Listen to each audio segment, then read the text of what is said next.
90+ my tuition ആപ്പിൽ focus area materials ഉപയോഗിച്ച് പഠിക്കൂ. നേടൂ ബോർഡ് എക്സാമിന് 90+ മാർക്സ്. നമസ്കാരം, ഞാൻ പ്രജിൻ സി കണ്ണൻ. ഇന്ന് പുറത്തുവന്ന പ്രധാന വാർത്തകളും നടന്ന സംഭവങ്ങളും വിവിധ പ്രതികരണങ്ങളും അറിയാം വിശദമായി അരമണിക്കൂറിൽ. ഇന്നത്തെ പ്രധാന വാർത്തകൾ ആരംഭിക്കുന്നു. സ്വാഗതം.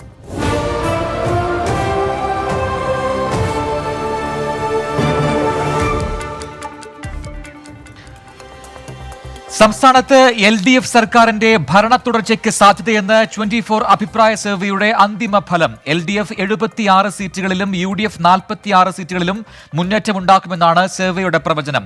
ഒരിടത്ത് NDA ആണ് മുന്നിൽ. 17 മണ്ഡലങ്ങളിൽ ഇരു മുന്നണികളും ഒപ്പത്തിനൊപ്പമാണ്. വടക്കൻ കേരളത്തിൽ LDF വ്യക്തമായ ലീഡ് നേടുമെന്നാണ് സർവേ മുന്നോട്ട് വെക്കുന്ന പ്രവചനം. മലബാറിലെ 60 സീറ്റുകളിൽ 34ഇടത്ത് LDF-നാണ് മുൻതൂക്കം. 22ഇടത്ത് UDF ലീഡ് ചെയ്യുമ്പോൾ തൃത്താലയടക്കം 4 മണ്ഡലങ്ങളിൽ ഇരു മുന്നണികളും ഒപ്പത്തിനൊപ്പമാണ്.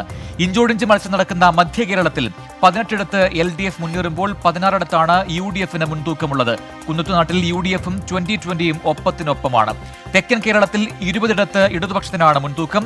UDF 8ഇടത്ത് മുന്നേറുമ്പോൾ 6 മണ്ഡലങ്ങളിലെ മത്സരം ഒപ്പത്തിനൊപ്പമാണ്. താരമണ്ഡലമായ നേമത്തിൽ 3 മുന്നണികളും ഒപ്പത്തിനൊപ്പം. 24ന്റെ ഗവേഷണ വിഭാഗം സംസ്ഥാനത്തെ 140 മണ്ഡലങ്ങളിലെ 70,000 വോട്ടർമാരെ നേരിൽ കണ്ടാണ് അഭിപ്രായ സർവേ നടത്തിയത്. 76 ഇടങ്ങളിൽ LDF, 46 ഇടങ്ങളിൽ UDF, 17 ഇടങ്ങളിൽ നെക്ക് ടു നെക്ക്, പ്രവചനാതീതം, ഒരിടത്ത് NDA. ഇതാണ് റിസൾട്ട്. 76 ഇടങ്ങളിൽ ഭരണ തുടർച്ച ഉറപ്പാക്കുന്നു. ആ അർത്ഥത്തിൽ 76 ഇടങ്ങളിൽ, 46 ഇടങ്ങളിൽ UDF, 17 ഇടങ്ങളിൽ നെക്ക് ടു നെക്ക്. സംസ്ഥാന സർക്കാരിന്റെ സ്പെഷ്യൽ അരി വിതരണം തടഞ്ഞ തെരഞ്ഞെടുപ്പ് കമ്മീഷൻ നടപടിക്ക് ഹൈക്കോടതിയുടെ സ്റ്റേ. സർക്കാർ നൽകിയ അപ്പീലിലാണ് കോടതിയുടെ നടപടി. അരി വിതരണം തുടരാമെന്ന് വ്യക്തമാക്കിയ കോടതി, പക്ഷേ ഇത് ഇലക്ഷൻ പ്രചാരണത്തിന് ഉപയോഗിക്കരുതെന്ന് മുന്നറിയിപ്പ് നൽകി. അരി വിതരണം പാടില്ലെന്ന് ആരും പറഞ്ഞിട്ടില്ലെന്ന് പ്രതിപക്ഷ നേതാവ് രമേശ് ചെന്നിത്തല പറഞ്ഞു. ഇത് തെരഞ്ഞെടുപ്പ് പ്രചാരണത്തിന് ഉപയോഗിക്കരുതെന്നായിരുന്നു തന്റെ നിലപാട്. കോടതി വിധിയിൽ സന്തോഷമുണ്ടെന്നും രമേശ് ചെന്നിത്തല പറഞ്ഞു. അതെ, എന്നിട്ട് ഹൈക്കോടതി പറഞ്ഞല്ലോ രാഷ്ട്രീയ പ്രചരണത്തിന് ഉപയോഗിക്കാൻ പാടില്ല. എന്റെ പോയിന്റ് അത്രേ ഉള്ളൂ. തെരഞ്ഞെടുപ്പിലെ രാഷ്ട്രീയ പ്രചരണത്തിന്, തെരഞ്ഞെടുപ്പ് പ്രവർത്തനങ്ങൾക്ക് അരി വിതരണം ഉപയോഗിക്കാൻ പാടില്ല. ഞാൻ പറഞ്ഞത് ഹൈക്കോടതി ശരിവച്ചിരിക്കുകയാണ്. അരി വിതരണം ചെയ്യുന്ന ആരാ ഇവിടെ എതിര്? ഭക്ഷ്യക്കിറ്റും സ്പെഷ്യൽ അരിയും നാളെ മുതൽ വിതരണം ചെയ്യും. ഇത് സംബന്ധിച്ച് ഭക്ഷ്യവകുപ്പ് നിർദ്ദേശം നൽകി. മുൻഗണനാ വിഭാഗങ്ങൾക്കാണ് നാളെ മുതൽ കിറ്റ് നൽകുക. ഉത്സവകാലം പ്രമാണിച്ച് മുൻഗണനേതര വിഭാഗങ്ങൾക്ക് 10 കിലോ അരി വീതം കുറഞ്ഞ വിലയ്ക്ക് നൽകും. NDA സ്ഥാനാർത്ഥിയുടെ നാമനിർദ്ദേശ പത്രിക തള്ളിയ തലശ്ശേരി മണ്ഡലത്തിൽ സ്വതന്ത്ര സ്ഥാനാർത്ഥിയായ COT നസീറിനെ പിന്തുണയ്ക്കാൻ BJP-യുടെ തീരുമാനം. നസീറിനെ പിന്തുണയ്ക്കാൻ BJP നേരത്തെ ആലോചിച്ചിരുന്നുവെങ്കിലും പരസ്യ സഖ്യത്തിനില്ലെന്നായിരുന്നു നസീറിന്റെ നിലപാട്. എന്നാൽ പിന്തുണ വേണമെന്ന് നസീർ തന്നെ ഇന്ന് പരസ്യമായി ആവശ്യപ്പെട്ടതോടെ BJP-യുടെ പിന്തുണ പ്രഖ്യാപിക്കുകയായിരുന്നു. BJP വോട്ട് വേണ്ടെന്ന് താൻ പറഞ്ഞിട്ടില്ലെന്നും ആരുമായും തൊട്ടുകൂടായ്മ ഇല്ലെന്നും COT നസീർ പറഞ്ഞു. തലശ്ശേരിയിലെ ജനങ്ങൾക്ക് വേണ്ടിയാണ് താൻ മത്സരിക്കുന്നതെന്നും അക്രമ രാഷ്ട്രീയത്തിനെതിരെയുള്ള നിലപാടാണ് സ്വീകരിച്ചതെന്നും COT നസീർ തലശ്ശേരിയിൽ മാധ്യമങ്ങളോട് പറഞ്ഞു. ഞങ്ങൾക്ക് എല്ലാ വിഭാഗം ജനങ്ങളുടെയും വോട്ട് ആവശ്യമാണ്. കാരണം നേരത്തെ സൂചിപ്പിച്ചതുപോലെ ഒരു സമാധാന രാഷ്ട്രീയത്തിൻ്റെ ഒരു പ്രശ്നം, ഒരു ഭിന്നാഭിപ്രായം പറയുന്നവരെ ആക്രമിക്കുന്ന ഒരു സ്വഭാവം തലശ്ശേരിക്കകത്തുണ്ട്. അത് മാറ്റിയെടുക്കണം എന്ന് ആഗ്രഹിച്ചാണ് ഞങ്ങൾ മുന്നോട്ട് വന്നത്. ഞങ്ങൾ ഉറപ്പ് കൊടുക്കുന്നത് ജനങ്ങൾ ഒന്നിച്ചു നിന്ന് ഭരണം നടത്തുന്ന ഒരു സംവിധാനം, അങ്ങനെയുള്ളൊരു ജനാധിപത്യം പുലരണമെന്നാണ് നമ്മുടെ ആവശ്യവും ആഗ്രഹവും. കാൻഡിഡേറ്റ് ഇല്ലാത്ത BJP-യുടെ അടുത്തും വോട്ട് അഭ്യർത്ഥനയും പിന്തുണ അഭ്യർത്ഥിച്ച് പോയിട്ടുണ്ട്. അവർ കാൻഡിഡേറ്റ് ഇല്ലാത്തതുകൊണ്ട് അവരുടെ പിന്തുണയും വോട്ടും നമ്മൾ അഭ്യർത്ഥിച്ചിട്ടുണ്ട്. തലശ്ശേരിയിൽ UDF BJP ധാരണയുണ്ടെന്ന CPIM ആരോപണത്തിന് പിന്നാലെയാണ് സ്വതന്ത്രനെ പിന്തുണയ്ക്കുമെന്ന BJP-യുടെ പ്രഖ്യാപനമുണ്ടായത്. നസീറിനായി നേതാക്കൾ പ്രചാരണത്തിനിറങ്ങുമെന്ന് BJP സംസ്ഥാന അധ്യക്ഷൻ K. സുരേന്ദ്രൻ അറിയിച്ചു. തലശ്ശേരിയിൽ NDA-യുടെ പിന്തുണ COT നസീറിനാണ്. CPM-ന്റെ അക്രമ രാഷ്ട്രീയത്തിന് വിധേയനായിട്ടുള്ള ഒരു വ്യക്തിയാണ്. CPM-ന്റെ അക്രമ രാഷ്ട്രീയത്തെയും ഏകാധിപത്യ പ്രവണതയെയും ജനങ്ങൾക്ക് മുമ്പിൽ അവതരിപ്പിക്കാൻ പറ്റുന്ന ഏറ്റവും നല്ല സ്ഥാനാർത്ഥിയാണ് COT നസീർ. അതുകൊണ്ട് അദ്ദേഹത്തെ പിന്തുണയ്ക്കാൻ ഞങ്ങൾ തീരുമാനിച്ചിരിക്കുകയാണ്. പാർട്ടി പ്രവർത്തകർ അദ്ദേഹത്തിൻ്റെ പ്രചാരണങ്ങൾക്ക് സഹായിക്കും, അദ്ദേഹത്തിന് വോട്ട് അഭ്യർത്ഥിക്കും, അദ്ദേഹത്തിൻ്റെ തെരഞ്ഞെടുപ്പിൻ്റെ പ്രചാരണങ്ങളിൽ സജീവമായിട്ട് പങ്കെടുക്കും. സംസ്ഥാനത്ത് പോസ്റ്റൽ വോട്ടിലും വ്യാപക ക്രമക്കേടെന്ന് പ്രതിപക്ഷ നേതാവ് രമേശ് ചെന്നിത്തല. മരിച്ചയാളുകളുടെ പേരിൽ പോലും പോസ്റ്റൽ ബാലറ്റ് അനുവദിച്ചുവെന്നാണ് ആരോപണം. അപേക്ഷ നൽകാത്തവർക്കും പോസ്റ്റൽ ബാലറ്റ് അനുവദിച്ചിട്ടുണ്ടെന്ന് പ്രതിപക്ഷ നേതാവ് ചൂണ്ടിക്കാട്ടി. വ്യാജന്മാരുടെ സഹായത്തോടെയാണ് തദ്ദേശ തെരഞ്ഞെടുപ്പിൽ ഇടതുമുന്നണി വിജയിച്ചതെന്നും ചെന്നിത്തല കുറ്റപ്പെടുത്തി. മരിച്ചുപോയവരുടെയും പോസ്റ്റൽ വോട്ടിൽ സമ്മതപത്രം നൽകാത്തവരുടെയും പേരുകൾ പോലും പോസ്റ്റൽ ബാലറ്റിനുള്ള ലിസ്റ്റിൽ ഉൾപ്പെടുത്തിയിരിക്കുകയാണ്.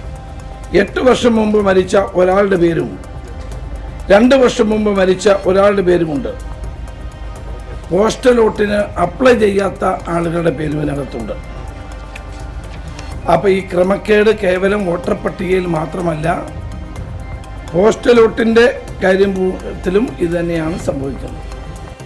വോട്ടിംഗിന്റെ രഹസ്യാത്മകത ലംഘിക്കുന്നുവെന്ന പരാതിയുമായി ബി.ജെ.പിയും രംഗത്തുവന്നു. ബി.ജെ.പി സംസ്ഥാന general secretary George Kurian chief electoral ഓഫീസർക്ക് പരാതി നൽകി. ബൂത്തിലെത്തി ഇലക്ട്രോണിക് വോട്ടിംഗ് മെഷീനിൽ വോട്ട് രേഖപ്പെടുത്താനാകാത്തവർക്ക് വേണ്ടി വീടുകളിലെത്തി ബാലറ്റിൽ വോട്ട് രേഖപ്പെടുത്തി ശേഖരിക്കുന്ന പ്രക്രിയയുടെ രഹസ്യാത്മകത ലംഘിക്കുന്നുവെന്നാണ് പരാതി. നെയ്യാറ്റിൻകരയിൽ പോസ്റ്റൽ വോട്ട് നടപടികൾക്കായി എത്തിയ ഉദ്യോഗസ്ഥരെ ബി.ജെ.പി പ്രവർത്തകർ തടഞ്ഞു. അതിയന്നൂർ പഞ്ചായത്തിലെ 6ാം ബൂത്തിലെത്തിയ ഉദ്യോഗസ്ഥരെയാണ് തടഞ്ഞത്. CPI നേതാക്കൾക്കൊപ്പം ഉദ്യോഗസ്ഥരെത്തിയെന്നാരോപിച്ചായിരുന്നു പ്രതിഷേധം. ലവ് ജിഹാദ് വിഷയത്തിൽ ജോസ് കെ മാണിയുടെ പരാമർശത്തെ ചൊല്ലി പുതിയ വിവാദം. ജോസ് കെ മാണിയുടെ പ്രതികരണത്തെ LDF നേതാക്കൾ പിന്തുണച്ചില്ല. പരാമർശത്തിൽ ജോസ് കെ മാണി വ്യക്തത വരുത്തുമെന്നായിരുന്നു മുഖ്യമന്ത്രി പിണറായി വിജയനും LDF കൺവീനർ A. വിജയരാഘവനും പ്രതികരിച്ചത്. ജോസ് കെ മാണി കഴിഞ്ഞ ദിവസം പറഞ്ഞത് അത്തരത്തിലുള്ള കാര്യങ്ങൾ ഗൗരവമായി പരിശോധിക്കണം. ഞാൻ കേട്ടിട്ടില്ല അങ്ങനെ പറഞ്ഞത്. അത് അദ്ദേഹത്തോട് തന്നെ ചോദിക്കണം എന്താ ഉദ്ദേശിക്കുന്നത്. എന്നോട് ചോദിച്ചാൽ പറ്റില്ല. നാട്ടിൽ ലവ് ജിഹാദ് ഉണ്ടോ എന്ന് പരിശോധിക്കപ്പെടുന്ന ജോസ് കെ മാണിയുടെ പ്രസ്താവന അതിനെങ്ങനെയാണ് CPM കാണുന്നത്? ഞാൻ ആ പ്രസ്താവന കേട്ടില്ല. ഈ സാമുദായിക സംഘടനകളെ പല അഭിപ്രായങ്ങളും പറയും. സ്വാഭാവികം അവരുടെ ഞങ്ങൾ രാഷ്ട്രീയമായ അഭിപ്രായങ്ങളില്ലേ ഞങ്ങൾ പറയാം. അഭിപ്രായം പറഞ്ഞിട്ടുണ്ട്. ഞാനത് കേട്ടിട്ടില്ല. CPMന്റെ നിലപാട് എന്താണ് ഈ വിഷയത്തിൽ? CPMന്റെ നിലപാട് നേരത്തെ വ്യക്തമാക്കിയിട്ടുണ്ട്. അതിൽ തന്നെ ഉറച്ചിരിക്കുകയാണ്. അല്ല, CPMന്റെ നിലപാട് നേരത്തെ വ്യക്തമാക്കിയിട്ടുണ്ട്. അത് ഇത്തരം എല്ലാ കാര്യത്തിലും. ജോസ് കെ മാണിയുടെ ലവ് ജിഹാദ് പരാമർശം തള്ളിയ CPI മതമൗലികവാദികളുടെ പ്രചാരണം ഏറ്റുപിടിക്കരുത് എന്ന മുന്നറിയിപ്പ് നൽകി. ജോസ് കെ മാണിയുടെ പ്രസ്താവനയോട് LDFന് യോജിപ്പില്ലെന്നും കാനം രാജേന്ദ്രൻ വ്യക്തമാക്കി. മതമൗലികവാദികളാണ് ഇതിനെതിരെ ഒരു പ്രചരണം നടത്തിക്കൊണ്ടിരിക്കുന്നത്. അത് കേരളത്തിൽ ഇടതുപക്ഷ ജനാധിപത്യ മുന്നണി അതിൻ്റെ പ്രകടന പത്രികയിലോ അതിൻ്റെ ചർച്ചകളിലോ ലവ് ജിഹാദ് ഇതുവരെ കടന്നു വന്നിട്ടില്ല. അപ്പോൾ ജോസ് കെ മാണി എൻ്റെ പ്രസംഗം ഞാൻ കേട്ടില്ല. അദ്ദേഹം അങ്ങനെ പറഞ്ഞിട്ടുണ്ടെങ്കിൽ അത് LDFൻ്റെ അഭിപ്രായമല്ല, അദ്ദേഹത്തിൻ്റെ പാർട്ടിയുടെ അഭിപ്രായമായിട്ട് നിങ്ങൾ കൂട്ടിയാൽ മതി. വിഷയത്തിൽ സർക്കാർ നിലപാട് വ്യക്തമാക്കണമെന്ന് കത്തോലിക്ക സഭ ആവശ്യപ്പെട്ടു. കേരളത്തിൽ ലവ് ജിഹാദ് ഉണ്ടോ എന്ന് വ്യക്തമാക്കാനുള്ള ഉത്തരവാദിത്തം സർക്കാരിനുണ്ട്. ആരോപണങ്ങളിൽ സർക്കാർ ഗൗരവമായി അന്വേഷണം നടത്തിയിട്ടില്ലെന്ന് KCBC വക്താവ് ഫാദർ ജേക്കബ് പാലക്കാപ്പള്ളി 24നോട് പറഞ്ഞു. ജോസ് കെ മാണിയുടെ പ്രതികരണം പ്രതീക്ഷയോടെ കാണുന്നുവെന്നും ഫാദർ ജേക്കബ് പാലക്കാപ്പള്ളി കൂട്ടിച്ചേർത്തു. ആശങ്കകൾ പരിഹരിക്കേണ്ട ഉത്തരവാദിത്തപ്പെട്ട സർക്കാരിനുണ്ട്. സർക്കാർ ആ കാര്യത്തിൽ നിലപാടുകൾ എടുക്കുകയോ നടപടികൾ എടുക്കുകയോ വേണമെന്ന് സഭ ആവശ്യപ്പെട്ടിട്ടുള്ളത് വീണ്ടും ആവർത്തിക്കുന്നു. ലവ് ജിഹാദ് വിഷയത്തിൽ പലർക്കും ആശങ്കയുണ്ട് എന്നത് വസ്തുതയാണെന്ന് പ്രതിപക്ഷ നേതാവ് രമേശ് ചെന്നിത്തലയും പ്രതികരിച്ചു. വലിയൊരു വിഭാഗത്തിന് അത്തരം ആശങ്കയുണ്ടെന്നുള്ളത് ശരിയാണ്. പക്ഷേ ഈ തെരഞ്ഞെടുപ്പ് സമയത്ത് ഇത്തരം കാര്യങ്ങൾ അല്ല ഉന്നയിക്കപ്പെടുന്നത്. അത് വളരെ ബോധപൂർവമായ ഒരു മതധ്രുവീകരണത്തിന് വേണ്ടി അനാവശ്യമായി കൊണ്ടുവന്നിരിക്കുന്ന ഒരു കാര്യം. ഇതിനെ മുഖ്യമന്ത്രി പിന്തുണയ്ക്കുന്നുണ്ടോ? പറയട്ടെ. ഇതൊക്കെ അനാവശ്യമായി വിവിധ മതവിഭാഗങ്ങൾ തമ്മിലൊക്കെയുള്ള ഐക്യം തകർക്കാനുള്ള നീക്കമാണ്. ഇതൊന്നും ശരിയല്ല. ജോസ് കെ മാണിയുടെ പ്രസ്താവന സമൂഹത്തെ ഭിന്നിപ്പിക്കുന്നതാണെന്ന് ശശി തരൂർ MP അഭിപ്രായപ്പെട്ടു. ഇത്തരമൊരു നിലപാട് ജോസ് കെ മാണിയിൽ നിന്ന് പ്രതീക്ഷിച്ചില്ല. ഇടതുപക്ഷം ജോസ് കെ മാണിയുടെ നിലപാടിനോട് യോജിക്കുകയാണോ എന്ന് വ്യക്തമാക്കണമെന്നും ശശി തരൂർ ആവശ്യപ്പെട്ടു. എനിക്ക് ഡിസപ്പോയിൻറ്റിംഗ് ആണെന്ന് തോന്നി. കാരണം ഞാൻ ജോസ് കെ മാണിയെ പാർലമെൻറ്റിലൊക്കെ അറിയപ്പെടുന്ന ഒരു സുഹൃത്തായിട്ടും കണ്ടിരിക്കുന്നത്. ഇതെല്ലാം ജനങ്ങളെ ഭിന്നിക്കുന്ന ഈ വർഗീയ സംസാരമൊക്കെ എന്തിനാണ് ജോസ് ഇതിലൊക്കെ ഇറങ്ങണമെന്ന് എനിക്കറിയുന്നില്ല. BJP ചെയ്യാൻ തന്നെ മോശമാണ്. ഇനി ലെഫ്റ്റും കൂടി ഇടതുപക്ഷ ഫ്രണ്ടും കൂടി അതിനെ കോപ്പി ചെയ്യാൻ തുടങ്ങിയാൽ നമ്മുടെ സംസ്ഥാനത്തിൻ്റെ ചിന്ത ഇങ്ങനെയാണ്. നമ്മളെല്ലാവർക്കും അറിയാമല്ലോ. വേറെ വിഷയം സംസാരിച്ചോളൂ. നിങ്ങൾ ജനങ്ങൾക്ക് വേണ്ടി സംസാരിക്കും. ഈ ലവ് ജിഹാദ് എത്ര കേസുണ്ടായിട്ടുണ്ട് കേരളത്തിൽ? ആർക്ക് വേണ്ടിയിട്ടാണ്, ആരുടെ വോട്ട് കിട്ടാണ് ഈ സംസാരം? അത് അനാവശ്യമായി പോയി. ലവ് ജിഹാദ് പരാമർശം വിവാദമായതോടെ പ്രസ്താവന തിരുത്തി ഒടുവിൽ ജോസ് കെ മാണി രംഗത്ത് വന്നു. വിഷയവുമായി ബന്ധപ്പെട്ട് ഇടതുപക്ഷ ജനാധിപത്യ മുന്നണിയുടെ അഭിപ്രായം തന്നെയാണ് തനിക്കുള്ളത്. വികസന വിഷയങ്ങളിൽ നിന്ന് ശ്രദ്ധ തിരിക്കാനാണ് ഇത്തരം പ്രചാരണങ്ങളെന്നും ജോസ് കെ മാണി പറഞ്ഞു. ഇടതുപക്ഷത്തിൻ്റെ ജനാധിപത്യ മുന്നണിയുടെയും ഇടതു സർക്കാരിൻ്റെയും അഭിപ്രായം തന്നെയാണ് കേരള കോൺഗ്രസ് പാർട്ടിയുടെ അഭിപ്രായം. അതിനകത്തൊരു വ്യത്യാസവുമില്ല. അത് മാത്രമല്ല, ഇപ്പോൾ ചർച്ച ചെയ്യുന്ന വിഷയം വികസനമാണ്. ആ വികസനത്തിൽ ഊന്നി നിന്ന് മുന്നോട്ട് പോകുമ്പോൾ അതിന് വലിയൊരു സ്വീകാര്യത ലഭിച്ചിട്ടുണ്ട്. അത് കേരള സംസ്ഥാനത്തുടനീളം ലഭിച്ചിട്ടുണ്ട്. അപ്പോൾ അതിന് ആ സ്വീകാര്യതയിൽ നിന്ന് വഴി ഈ പറയുന്ന ശ്രദ്ധ തിരിക്കുവാൻ വേണ്ടി ഇങ്ങനെയുള്ള വിവാദം ഉണ്ടാക്കുന്നു. ഇത് ചർച്ചയ്ക്ക് ഒരു പ്രസക്തിയുമില്ല. കേരളത്തിലെ ക്രൈസ്തവരുടെ ആശങ്കയാണ് ലവ് ജിഹാദുമായി ബന്ധപ്പെട്ട് ജോസ് കെ മാണി പ്രകടിപ്പിച്ചതെന്ന് കേന്ദ്രമന്ത്രി വി മുരളീധരൻ പറഞ്ഞു. മുഖ്യമന്ത്രിയുടെ വിരട്ടലിൽ ജോസ് കെ മാണി നിലപാട് മാറ്റി. ജോസ് കെ മാണി ആദ്യം പറഞ്ഞത് സ്വതന്ത്ര അഭിപ്രായമാണ്. BJPക്ക് ലീഗിനെ പേടിയില്ലെന്നും കേരളത്തിൽ ഭീകരവാദികളെ പേടിച്ചു നിൽക്കുന്നവരാണ് മറ്റ് രണ്ട് മുന്നണികളെന്നും വി മുരളീധരൻ പറഞ്ഞു. കേരളത്തിലെ ക്രൈസ്തവ സമുദായത്തിൽ ഉണ്ടായിട്ടുള്ള ആശങ്കകൾ, ആ ആശങ്കകളാണ് ജോസ് കെ മാണി പ്രകടിപ്പിച്ചത്. അതിനുശേഷം നമ്മുടെ മുഖ്യമന്ത്രി ഇടതുമുന്നണിയിലെ അദ്ദേഹം കണ്ണുരുട്ടിയാൽ പേടിക്കാത്തവരായിട്ട് ആരും ഇടതുമുന്നണിയില്ല. അദ്ദേഹം കണ്ണുരുട്ടിയതിന്റെ ഫലമായിട്ട് ജോസ് കെ മാണി ഒറ്റ വാചകത്തിൽ അത് കഴിഞ്ഞിട്ട് പിന്നീട് വിശദീകരിച്ചു എന്നാണ് പറയുന്നത്. അത് എന്റെ അഭിപ്രായം അല്ല, ആണ് അത്. അതിനെക്കുറിച്ച് ആ അഭിപ്രായത്തിൽ ഇടതുമുന്നണിയുടെ അഭിപ്രായമാണ് എന്റേത്. അപ്പോ അതാരോ വരട്ടിയിട്ടാണ് എന്നുള്ളത് വളരെ കൃത്യമാണ്. ആദ്യം അദ്ദേഹം സ്വതന്ത്രമായിട്ട് അഭിപ്രായം പറഞ്ഞു. അദ്ദേഹം ക്രൈസ്തവ സമുദായത്തിന്റെ അഭിപ്രായം പ്രകടിപ്പിച്ചു. ലവ് ജിഹാദിൽ നിലപാട് തിരുത്തിയ ജോസ് കെ മാണി സഭയുടെ നിലപാട് തള്ളിക്കളയുകയാണ് ചെയ്തതെന്ന് BJP നേതാവ് MT രമേശ് പ്രതികരിച്ചു. CPIM കൂട്ടുകെട്ടാണ് ഇതിന് കാരണം. ലവ് ജിഹാദ് യാഥാർത്ഥ്യമാണെന്ന് വ്യത്യസ്ത സമൂഹങ്ങൾ സാക്ഷ്യപ്പെടുത്തിയിട്ടുണ്ടെന്നും MT രമേശ് കൂട്ടിച്ചേർത്തു. ജോസ് കെ മാണിയെ പോലെയൊരാൾ ലവ് ജിഹാദ് ഇല്ല എന്ന നിലപാട് സ്വീകരിച്ചത് CPIMുമായിട്ടുള്ള പുതിയ രാഷ്ട്രീയ ബാന്ധവും CPIMന്റെ പുതിയ സഹയാത്രികരായിട്ടുള്ള SDP അടക്കമുള്ള ആളുകളെ പ്രീണിപ്പിക്കാൻ വേണ്ടിയിട്ടുള്ളതാണ്. കേരളത്തിലെ സഭാ നേതൃത്വത്തിൻ്റെ നിലപാട് ജോസ് കെ മാണി തള്ളിക്കളയുകയാണ് ചെയ്തിട്ടുള്ളത്. കേരളത്തിൽ വീണ്ടും കോലി-ബി സഖ്യമെന്ന് മുഖ്യമന്ത്രി പിണറായി വിജയൻ. UDFും BJPയും തമ്മിൽ ഗുരുവായൂരിലും തലശ്ശേരിയിലും ഉണ്ടാക്കിയ ധാരണയെക്കുറിച്ച് സുരേഷ് ഗോപി തുറന്നു പറഞ്ഞുവെന്നും പിണറായി വിജയൻ പറഞ്ഞു. പൗരത്വ നിയമ ഭേദഗതി അടക്കമുള്ള വിഷയങ്ങളിൽ ലീഗ് BJP അനുകൂല നിലപാടിലേക്ക് പോകുന്നുവെന്നും മുഖ്യമന്ത്രിയുടെ ആരോപണം. കുറച്ച് വോട്ട് കിട്ടുന്നതിന് വേണ്ടി ഏതറ്റം വരെയും പോകുന്നതിന് മടിയില്ലാത്തവരാണ് കോൺഗ്രസും ലീഗും UDFും എന്നത് കഴിഞ്ഞകാല സംഭവങ്ങൾ തെളിയിച്ചതാണ്. പഴയ കോലി-ബി സഖ്യത്തിന്റെ വിശാലമായ ഒരു രൂപമാണിത്. മുഖ്യമന്ത്രിയുടെ ആരോപണങ്ങൾ തള്ളി UDF നേതാക്കൾ രംഗത്ത് വന്നു. കേരളത്തിൽ ഒരിടത്തും കോൺഗ്രസിന് BJP വോട്ട് വേണ്ടെന്ന് KPCC അധ്യക്ഷൻ മുല്ലപ്പള്ളി രാമചന്ദ്രൻ പറഞ്ഞു. ജനാധിപത്യ സമ്പ്രദായത്തിൽ ആർക്കും എന്തും ചെയ്യാൻ അവകാശമുണ്ട്. അതൊക്കെ രഹസ്യ ബാലറ്റാണ്. അതൊക്കെ തന്നെ അവർ ഞങ്ങൾ വോട്ട് ചെയ്യണമെന്നും ഞാൻ പറയില്ല. ഏതായാലും BJPയുടെ വോട്ട് വേണമെന്ന് ഞാൻ പറയില്ല. ഗുരുവായൂരിൽ പരാജയം ഉറപ്പായതോടെയാണ് മുഖ്യമന്ത്രി KNA ഖാദറിനെതിരെ രംഗത്ത് വന്നതെന്ന് പ്രതിപക്ഷ നേതാവ് രമേശ് ചെന്നിത്തല പ്രതികരിച്ചു. മുഖ്യമന്ത്രി ഗുരുവായൂരിലെ പരാജയം ഉറപ്പായെന്ന് വന്നപ്പോഴാണ് KNA ഖാദറിനെ ആക്ഷേപിക്കാൻ രംഗത്തിറങ്ങിയത്. KNA ഖാദർ ഒരു പഴയ കമ്മ്യൂണിസ്റ്റാണ്. അദ്ദേഹം ഒരു മതേതരവാദിയാണ്. തലശ്ശേരിയിലും ഗുരുവായൂരിലും BJP ആഹ്വാനം ചെയ്തിട്ടുള്ള രാഷ്ട്രീയ പിന്തുണ വേണ്ടെന്നായിരുന്നു PK കുഞ്ഞാലിക്കുട്ടിയുടെ പ്രതികരണം. കേരളത്തിൽ UDF BJPയുമായി നേരിട്ട് മത്സരിക്കുകയാണ്. പരാജയപ്പെടാൻ പോകുന്നവർക്ക് മുങ്ങാൻ പോകുന്നതിന് മുൻപുള്ള പിടിവള്ളിയായ പുൽക്കൊടിയാണ് ജിഹാദ് വിഷയമെന്നും PK കുഞ്ഞാലിക്കുട്ടി പറഞ്ഞു. BJP ആഹ്വാനം ചെയ്ത് ഞങ്ങൾക്ക് പിന്തുണ തരുന്നത് വേണ്ട, രാഷ്ട്രീയ പിന്തുണ വേണ്ട.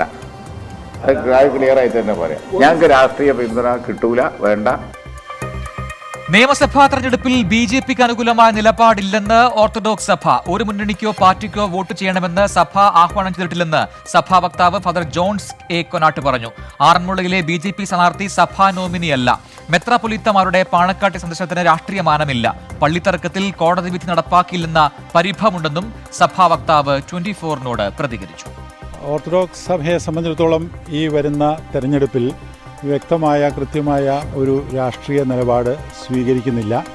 ഏതെങ്കിലും ഒരു മുന്നണിക്കോ ഒരു പാർട്ടിക്കോ വോട്ട് ചെയ്യണമെന്നോ വേറൊരു പാർട്ടിക്ക് വോട്ട് ചെയ്യരുതെന്നോ സഭയുടേതായിട്ടുള്ള ഒരാഹ്വാനം ഇതുവരെ നൽകിയിട്ടില്ല. ഇനി ഭാവിയിൽ അങ്ങോട്ട് എങ്ങനെയാണെന്ന് അറിയില്ല. ഇതുവരെ ഏതായിരുന്നാലും ഒരു കൃത്യമായ രാഷ്ട്രീയ നിലപാട് ഈ തെരഞ്ഞെടുപ്പിൽ സഭ സ്വീകരിച്ചിട്ടില്ല.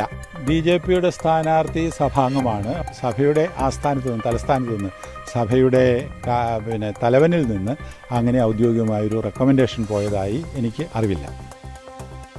കേരളത്തിൽ BJP നിശബ്ദ വിപ്ലവം തീർക്കുമെന്ന് കർണാടക ആഭ്യന്തരമന്ത്രി ബസവരാജ് ബൊമ്മെ. കേരളത്തിൽ ഇരുമുന്നണികൾക്കും ബദലായി BJP ശക്തിപ്പെട്ടു വരികയാണ്. ഇത്തവണ BJP ഇരട്ടയക്കം പിന്നിടും. സർക്കാർ രൂപീകരണത്തിൽ പ്രധാന ഘടകമായി BJP മാറുമെന്നും തെരഞ്ഞെടുപ്പിനു ശേഷം കേരളത്തിൽ വിവിധ കക്ഷികൾ BJP മുന്നണിയിലേക്ക് എത്തുമെന്നും ബസവരാജ് ബൊമ്മെ പറഞ്ഞു. See, and the possibility of forming a government when there is a nucleus, everybody will come up. We will be a nucleus and important numbers will be there. So we will lead the combination.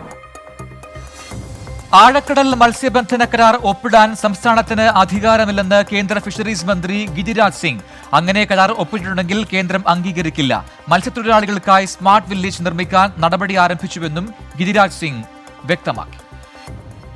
कि कोई भी agreement Kerala की सरकार जो किया है, भारत की सरकार उसे खारिज करती है, रिजेक्ट करती है, क्योंकि उनको अधिकार ही नहीं है एग्रीमेंट करने का. इस एग्रीमेंट जो भी किए हैं, जो आ रहे हैं मछुआ भाई, मैं आपके माध्यम से उनसे कहना चाहता हूं कि मैं उसको रिजेक्ट करता हूं. भारत की सरकार കേരളത്തിലെ 3 രാജ്യസഭാ സീറ്റുകളിലേക്കുള്ള തെരഞ്ഞെടുപ്പ് തീയതി ഉടൻ തീരുമാനിക്കുമെന്ന് കേന്ദ്ര തെരഞ്ഞെടുപ്പ് കമ്മീഷൻ. നിയമപരമായ സമയക്രമം പാലിച്ച് തന്നെ തെരഞ്ഞെടുപ്പ് നടത്തുമെന്നും കേന്ദ്ര തെരഞ്ഞെടുപ്പ് കമ്മീഷൻ ഹൈക്കോടതിയിൽ വ്യക്തമാക്കി. രാജ്യസഭാ തെരഞ്ഞെടുപ്പ് തീയതികൾ മാത്രമാണ് തെരഞ്ഞെടുപ്പ് കമ്മീഷൻ നേരത്തെ പ്രഖ്യാപിച്ചതെന്നും വിജ്ഞാപനം ഇതുവരെ പുറപ്പെടുവിച്ചിട്ടില്ലെന്നും കമ്മീഷൻ ചൂണ്ടിക്കാട്ടി. നിയമമന്ത്രാലയത്തിന്റെ ശുപാർശകൾ തങ്ങളുടെ തീരുമാനങ്ങളെ സ്വാധീനിക്കില്ലെന്നും തെരഞ്ഞെടുപ്പ് കമ്മീഷൻ കൂട്ടിച്ചേർത്തു. അതേസമയം തെരഞ്ഞെടുപ്പ് കമ്മീഷൻ നിലപാട് രേഖാമൂലം കൈമാറാൻ ഹൈക്കോടതി നിർദ്ദേശിച്ചു. കേസ് നാളെ വീണ്ടും പരിഗണിക്കും. NRC നടപ്പാക്കുന്നതിനുള്ള വാഗ്ദാനങ്ങൾ വിഴുങ്ങി കേന്ദ്ര സർക്കാർ. ഒഴിവാക്കൽ സ്ലിപ്പുകളുടെ വിതരണം അസമിൽ ആരംഭിക്കാൻ കേന്ദ്ര സർക്കാർ നിർദ്ദേശം നൽകി. 3.29 കോടി പേരായിരുന്നു അസമിൽ NRC വേണ്ടിയുള്ള അപേക്ഷകർ. ഇതിൽ 19 ലക്ഷത്തോളം പേർക്ക് ഇപ്രകാരം റിജക്ഷൻ സ്ലിപ്പ് ലഭിക്കും. റിജക്ഷൻ സ്ലിപ്പ് നൽകണമെന്ന നിർദ്ദേശത്തിന് തുടർച്ചയായി ഇങ്ങനെ കണ്ടെത്തുന്ന ആളുകൾക്ക് മേൽ തുടർ നടപടി എന്ത് വേണമെന്ന കാര്യത്തിൽ സർക്കാർ ഉത്തരവ് ഇനിയും പ്രസിദ്ധീകരിച്ചിട്ടില്ല.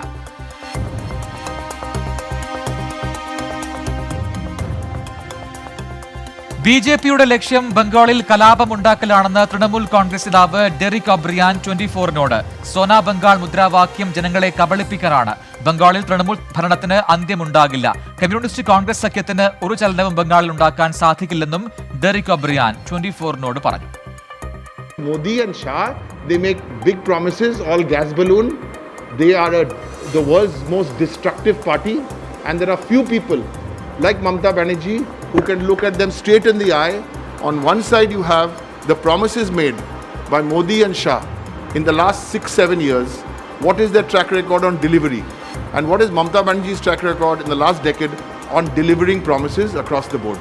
People of Kerala are the most clever, because all this bhatol, as we say in Hindi, bhatol, bakwas, trash, which the BJP peddle, nobody in Kerala will believe them. ഉത്തർപ്രദേശിൽ കന്യാസ്ത്രീകൾ ട്രെയിനിൽ വെച്ച് ആക്രമിക്കപ്പെട്ടുവെന്ന പരാതി അടിസ്ഥാനരഹിതമെന്ന് കേന്ദ്ര റെയിൽവേ മന്ത്രി പീയൂഷ് ഗോയൽ. വിഷയത്തിൽ റെയിൽവേക്ക് വീഴ്ച പറ്റിയിട്ടില്ല. BJPയുടെ പ്രചാരണ പരിപാടിക്കിടെയായിരുന്നു റെയിൽവേ മന്ത്രിയുടെ പ്രതികരണം. Some unfortunate incident would have happened with young girls. So what is the duty of the police then? They should investigate. All they did was make investigations, look at their documentation, made phone calls to ensure that there were genuine passengers, there were genuine nuns, there were genuinely girls who were traveling back home or for their religious purpose, and then they let them go.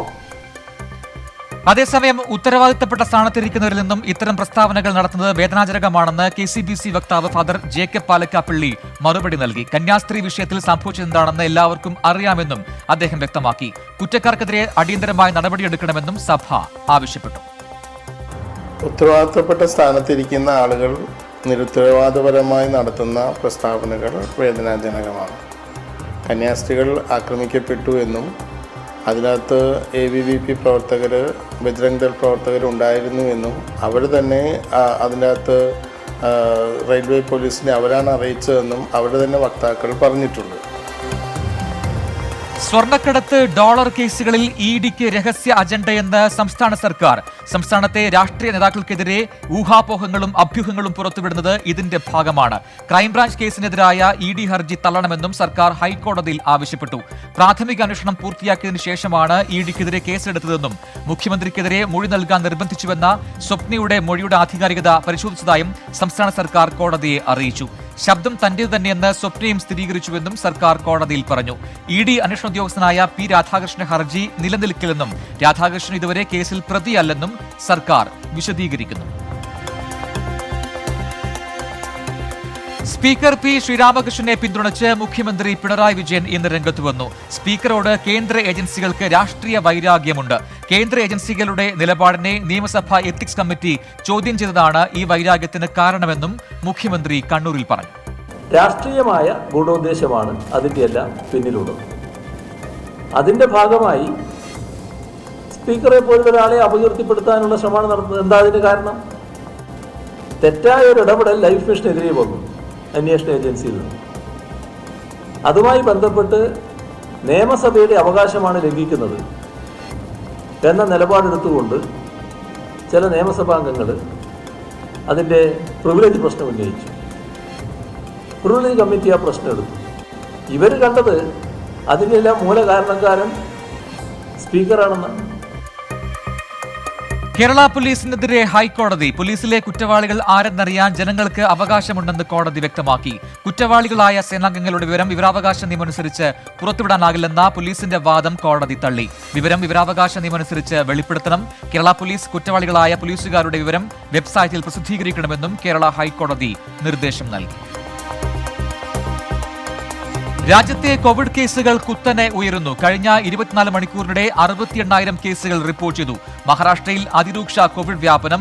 രോഗവ്യാപനം രൂക്ഷമാകുന്ന സാഹചര്യത്തിൽ വീണ്ടും ലോക്ഡൌണിന് സാധ്യതയെന്ന് മുഖ്യമന്ത്രി ഉദ്ധവ് താക്കറെ അറിയിച്ചു. മഹാരാഷ്ട്രയ്ക്ക് പുറമെ പഞ്ചാബ്, കർണാടക, തമിഴ്നാട് എന്നിവിടങ്ങളിലും രോഗബാധിതരുടെ എണ്ണം ഉയരുകയാണ്. പ്രതിദിന പോസിറ്റീവ് കേസുകളുടെ എണ്ണത്തോടൊപ്പം മരണനിരക്ക് ഉയർന്നതും രാജ്യത്ത് ആശങ്ക ഉണ്ടാക്കുന്നുണ്ട്. കേരളത്തിൽ ഇന്ന് 1549 പേർക്ക് കോവിഡ് സ്ഥിരീകരിച്ചു. കഴിഞ്ഞ 24 മണിക്കൂറിടെ 37,377 സാമ്പിളുകളാണ് പരിശോധിച്ചത്. 1197 പേർ ഇന്ന് രോഗമുക്തി നേടി. 11 മരണം കൂടി ഔദ്യോഗികമായി സ്ഥിരീകരിച്ചതോടെ സംസ്ഥാനത്തെ ആകെ മരണം 4,590 ആയി.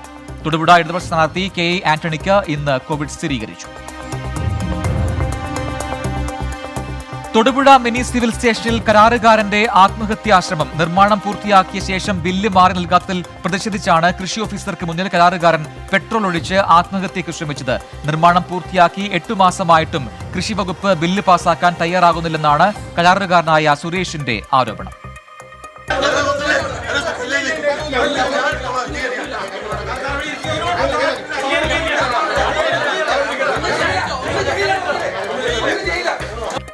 എന്നാൽ ബില്ല് പാസാക്കാൻ സാധിക്കില്ലെന്നും കിണറുകളുടെ നിർമ്മാണത്തിൽ അപാകതയുണ്ടോ എന്ന് പരിശോധിക്കേണ്ടത് LSG എഞ്ചിനാണെന്നും പ്രിൻസിപ്പൽ കൃഷി ഓഫീസർ മറുപടി നൽകി. കളക്ടർ പറഞ്ഞ് തൽക്കാലം 70% പാർട്ടായിട്ട് കൊടുക്കുക. മൈനർ ഇറിഗേഷൻ എഞ്ചിനീയറും അസിസ്റ്റന്റ് എക്സിക്യൂട്ടീവ് എഞ്ചിനീയറും അഗ്രിയുണ്ട്. അവർ രണ്ടുപേരും കൂടി ഒരു സൂപ്പർ ചെക്കിംഗ് എന്നുള്ള രീതിയിൽ വാല്യുവേഷൻ എടുത്ത ശേഷം ഫുൾ പേയ്മെൻറ്റ് കൊടുക്കാം, ഫൈനൽ സെറ്റിൽമെൻറ്റ് കൊടുക്കാം എന്നാണ് സാർ അറിയിച്ചത്. അപ്പോൾ അതനുസരിച്ച് മാത്രമേ നമ്മളിവിടെ ചെയ്തുള്ളൂ. ജില്ലാ കൃഷി ഓഫീസർക്ക് സ്വന്തമായിട്ടൊരു തീരുമാനം എടുക്കാൻ പറ്റുകയില്ല. ഗുരുവായൂർ ദേവസ്വത്തിലെ കൊമ്പൻ വലിയ കേശവൻ ചരിഞ്ഞു. 52 വയസ്സായിരുന്നു. ആരോഗ്യസ്ഥിതി മോശമായതിനെ തുടർന്ന് 2 വർഷത്തോളമായി ചികിത്സയിലായിരുന്നു. 2 മാസത്തോളമായി അവശനിലയിലായിരുന്നു. ഇന്ന് ഉച്ചയോടെയായിരുന്നു ചരിഞ്ഞത്. 2000-ലാണ് കേശവനെ നടയിരുത്തിയത്. ശാന്ത സ്വഭാവക്കാരനായ വലിയ കേശവൻ ദേവസ്വത്തിലെ തലയെടുപ്പുള്ള ആനകളിൽ മുൻനിരക്കാരനാണ്. വലിയ കേശവന്റെ വിയോഗത്തോടെ ഗുരുവായൂർ ദേവസ്വത്തിലെ ആനകളുടെ ആകെ എണ്ണം 45ആയി.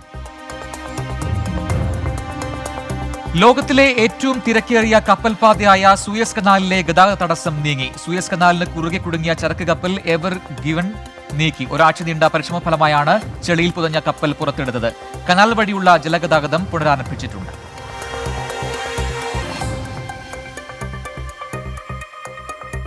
ഇന്നത്തെ പ്രധാന വാർത്തകൾ പൂർത്തിയാവുന്നു. നമസ്കാരം.